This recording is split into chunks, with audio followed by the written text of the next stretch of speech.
Portland, 109-106. What a game it was. What a game it was. Gotta reach over here, do some sign out. Oh, look at that. We nailed it tonight. We nailed it tonight on the second try, Steph. I'm joined by Steph, who actually has notes tonight. It's adorable. He wanted to prepare, so I set him up with a mic over there. I don't know if he'll have much to say, but we're excited about this Orlando Magic win. So let's talk about it. I've got my regular chicken scratchings here, which will be the notes portion. Kyle is sleeping right now, just a floor below us. So rolling solo once again. I love the late night games myself because I'm up late, so it gives me something to watch.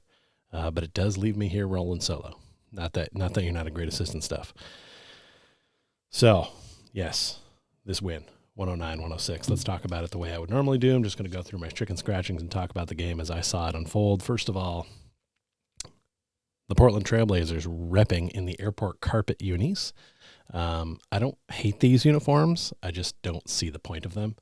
I don't think your airport's carpet should be represented on a jersey. It just seems like a real loose. I mean, it's a weird thing to associate with your team. But I don't know, maybe the Portland Airport is a place to be. Maybe it's a tourist attraction that I'm unaware of. I've not been to Portland, so I don't know. Maybe that's one of the most exciting things in the town. I don't know. Early in this game, you know what I love to see was the Orlando Magic getting the basket. And I wrote down layups early, and I wrote layups a lot more in this game because we were getting to the cup, and we were super successful. It was 33-20 after one. This was a onslaught by the Magic to make it a point to get to the hoop and do what they needed to do.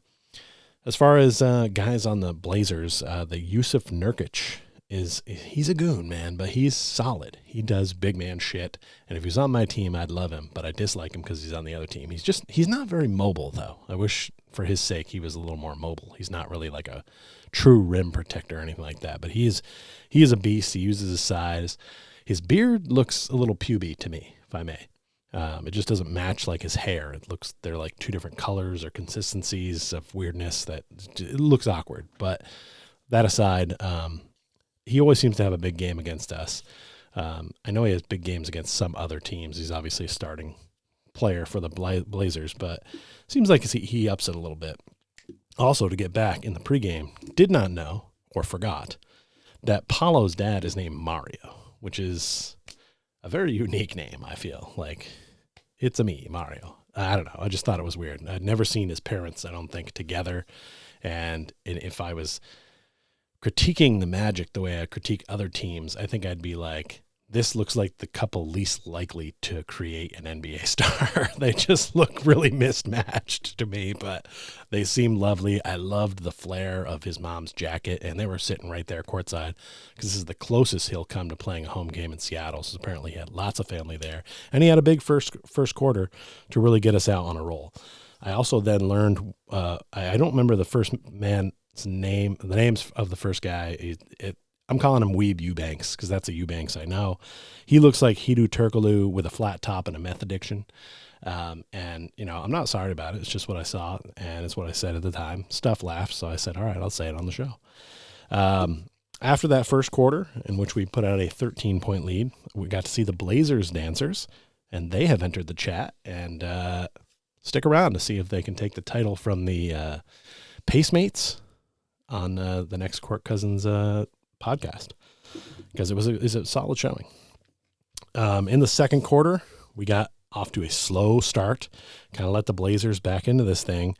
We got away from going to the cup and started to settle for shots again, and that's never a recipe that really works for us, especially if guys aren't hitting. I mean, if guys are hitting, we can sustain, but it wasn't happening in this one. We'll get back to that mindset later, so keep it in mind.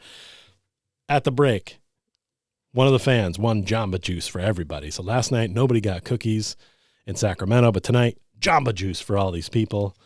He only needed 3 free throw attempts. He only had to make 3, and he only took 4 shots. So props to him. I'm sure he never thought he would get props on Orlando Magic podcast. And he's probably right, but he did, and he deserves it. Well done. The Is It Anything was proposed, and it had an Oregon theme because they were there. And it was not a good one. He did not get a bell, and I don't think he should have. But he showed Luke Ridenour as being one of the players on the list. And I remember Luke when I used to work at the Milwaukee Bucks old arena, the Bradley Center. And one time, after Luke Ridenour was on the Bucks when I was there, and after a game, once we were changing the Bucks court over into the Marquette court for the NCAA Division I game that was going to be held the next day. And he kind of came out and saw us switching the court, and he was like, "What are you guys doing?" I was like, we're switching the court out to Marquette basketball. And he's like, "Oh, they play here?" And it was like, bro, what? Like, have some awareness. Like, don't you see their logo around? Like, haven't you seen this happen at all? Like, you know where you're at. It just seemed a little odd to me. But Luke was a nice guy. Chatted with him a few other times about just like stuff going on, sports or whatever. But nice dude. Still not worth a bell. And is it anything? But I think my is it anything is actually maybe more anything than that one. Jeremiah Grant. I refuse to call him Jeremy because he spells his first name wrong. Was a problem. Horace Grant's nephew played very well in this game. Let me give you a stat line real quick. I'm not sure if his stat line is going to represent how impactful he was, but probably 16 points, 6 boards, 3 blocks, a steal. He was 0 for 6 from 3. That was really probably the biggest hole in his game, but he is a nice piece for them. It was 50-50 at the half, so that 13-point lead we built up in the first quarter just went away. We kind of just started settling for the shots, like I said, and we had some turnovers, and just things got weird. And I was worried because you know how the Orlando Magic like to play in the third quarter. It's not great. I see it on Stuff's notes right here. He says, good third quarter. And he's right, because the Magic came out, had a huge third quarter, 15-0 run to start it out. As David Steele said, a feisty game was breaking out here in Portland, and that was rightfully so. These guys were going at it.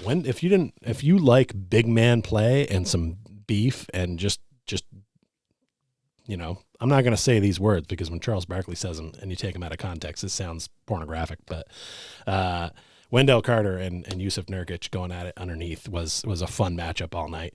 And they were getting inside his head, and it was fun. And each man had a time when like they were on top and got over a little bit. But I think Wendell kind of won the battle, especially seeing as he's a little smaller weight-wise and height-wise compared to Yusuf. So, yeah, in that third, to get to that 15-0 run, we went back to attacking the rim. It seems like a really simple concept, but this is what the Orlando Magic basketball team is very good at doing, and we need to stick with it. And when we settle for shooting too many possessions in a row and we make even 2 out of 5 or 6, that's when teams come back on us. We led this entire game, to be fair, which is fantastic. It's nice to see us get a lead, maintain it. It took some sways. Let me see how much the largest lead was 19 at one point. Ended up winning by 3. So it was up and down as we went across the game. But ultimately, nice to see us lead, maintain, stay ahead. Paulo was big on the boards tonight. I think this might be one of his higher rebounding games. I think he had 10. He had 19 points, 10 boards. Only 1 for 5 from 3 tonight. But I love the intensity of him on the boards because there was a lot of times where Wendell's taking Yusuf away, and so now someone else has to dominate that paint and get that board. And a lot of times tonight it was Paulo being in there, and I love to see that. Wendell also had 10 and 20 and 10 from Wendell, by the way, which is exactly what we need from Wendell night in, night out. You need 20 and 10. We've said it plenty of times on our show. I'm sure you've thought it at home. If Paulo and Franz are having good games and Wendell can give us 20 and 10, I don't see how we lose a lot of games. And while I'm here, I got to talk to you about Markelle Fultz because I'm so impressed with what he brings. His hustle, he's scrappy. He's so good around the rim. He has such a nice touch. 18 points for him tonight, 7 assists, 3 rebounds on 7 of 8 shooting. He was super efficient, even 4 for 4 at the free throw line. I'm impressed by his game so much. For all we've talked about with Paulo, and obviously we weren't sure if he was going to be at this level right away, but he is. Markelle Fultz has been that much more impressive for me because he's really kind of brought the team around it. We have some identity now. We know 4 of our starters, our 4 best players are Paulo, Wendell, Fultz, and Franz. And those guys start, and another guy comes in with them, and we've got an identity of guys. People are healthy, and it's just fun to see. And man, I tell you what, Fultz and his hustle and what he brings, it is so impressive. He can take it underneath and score around the basket around taller guys. He can stop and hit the mid-range jumpers. I'm impressed with this game. I'm really becoming a huge Fultz fan. After 3, we had an 82-73 lead. In that third, Cole got jammed on. A nice poster by Damian Lillard, to be fair. And you know what, Cole? Maybe this is your sign to stay out of the paint, brah, because you're down there too much, and you just don't need to be in there, because even little guys like Dame can put you on the poster. So, I mean, I love that he likes to try to go get rebounds, and I like that mindset. But you're a little guy. Stay out on your man at the three-point line and do better here. All right, let's go to the fourth quarter. And the fourth quarter was all about this fella over here, Mr. Franz Wagner. Look at him, like a goddamn boss in that suit.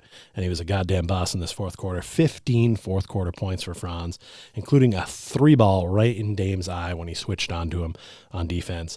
That was big.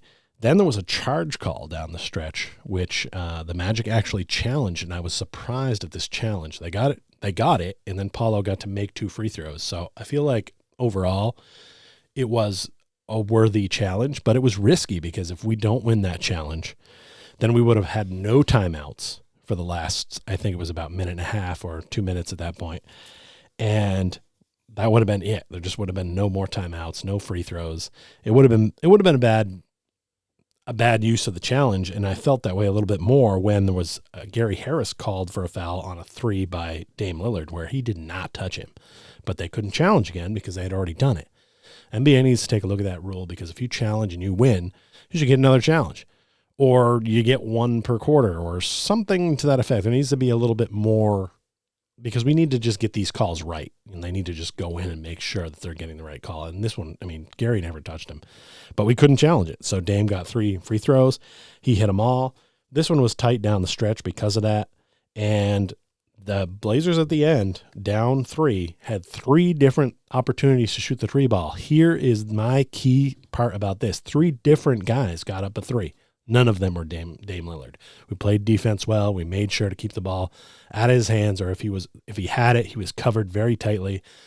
He passed open men, and they had, I would call 2 of the 3 very good looks to try to tie it, but they couldn't come up with it, and the Magic hung on 109-106. And I love that it was a defensive stand that won this game at the end for the Magic, because our defense showed up tonight.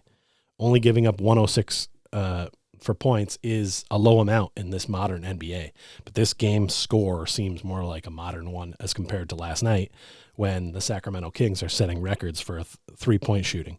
So let's take a look at what the three-point shooting was for tonight as a comparison to last night's 50%, which was ridiculous. So, yeah, this is a big part of why Portland did not play well. 6 of 35 from three-point range, 17% isn't going to get it done on most nights. In fact, if you told the Blazers that they would only shoot 17% from 3 and yet still have a chance to win this game at the end on the last possession, I think they would be like, wow, okay, we'll take that. The Magic 9 of 24 from three-point range. Not a huge part of our game still, but of course, obviously, points in the paint are. But obviously, points in the paint was won by Portland by a large margin. They had 70 and we had 48. So they were getting some buckets on the inside where, occasionally we would play defense tough for a second, but then there were also a lot of times where we just kind of like chose to let them go and let them have an easy bucket, just making a business decision. You can do that sometimes when you're up double digits. It's just not the best play to challenge everything, get into foul trouble with your guys, because we're a team that kind of relies on having our main dudes in there. So I already mentioned, I'll mention all of our stat lines here real quick. Paulo with 19 and 10, Wendell with 20 and 10, Fultz with 18, 7 assists and 3 boards. Franz had 29, 2 assists and 2 rebounds.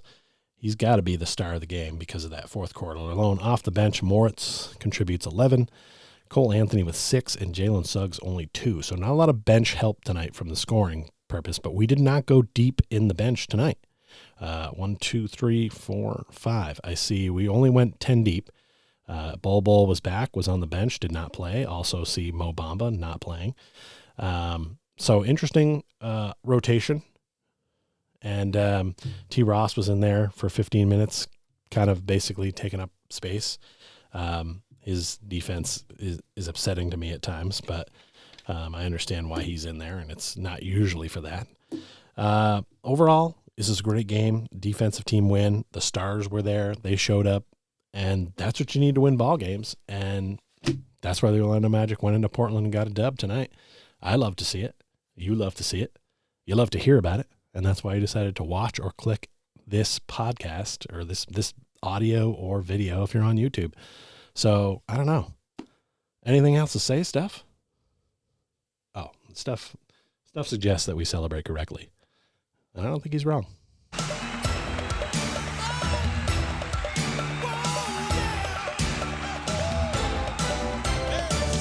All right, Steph and I are going to dance our way out.